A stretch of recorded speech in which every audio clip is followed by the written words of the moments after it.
సిద్ధరాంపురం. ఏం పని చేస్తారు మామూలుగా మీరు? గిదే వ్యవసాయం పనే. వ్యవసాయం ఉందా మీకు? నాకు ఒక ఎకరం అవుతుంది. ఏం పండిస్తారు దాంట్లో? ఏముంది పొలం నాటు పెట్టుకుంటే అంతే, ఇంకేం. ఒడ్లు అమ్ముడు పోయినా మరి మీది? అమ్ముడు పోయినాయి. ఎప్పుడు పోయినాయి అంకుల్? ఉం? ఎప్పుడు పోయినాయి?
ఇప్పుడు రేవంత్ రెడ్డి వచ్చి మంచి పనులు చేస్తున్నారు. ఆయన చేసిన రోజులు ఆయన మంచిగానే చేసిండు.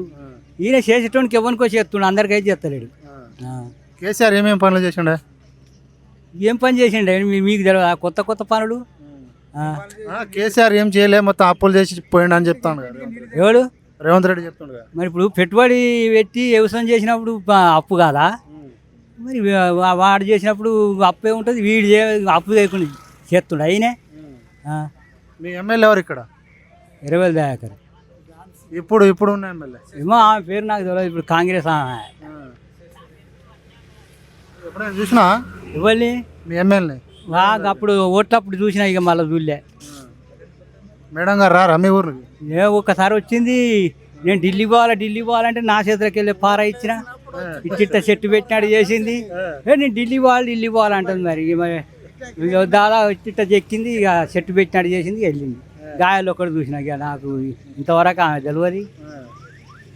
దయాకర్ అప్పుడు ఉన్నప్పుడు ఎట్లా ఉండేది? ఆయన వచ్చేది, ఇవ్వడం చచ్చిపోయినా వచ్చేది, చేసినా వచ్చేది.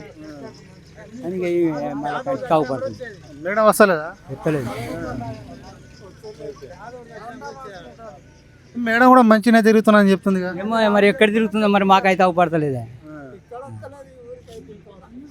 ఎర్రబల్లి మంచోడేనా? మరి ఎర్రబల్లి మంచోడే పట్టుకొని ఇన్నేంటి చేసిండు, మరి మంచి పనులు చేసిండు.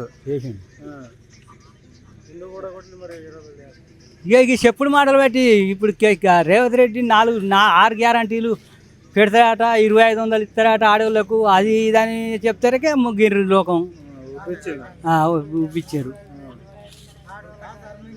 మళ్ళీ వేస్తారా ఓటు? మళ్ళీ వేస్తారా? మళ్ళీ వస్తాడా మా దగ్గరికి? వస్తే మేము వేస్తామా? ఏం చేస్తారు? మేము వేయమంటాం.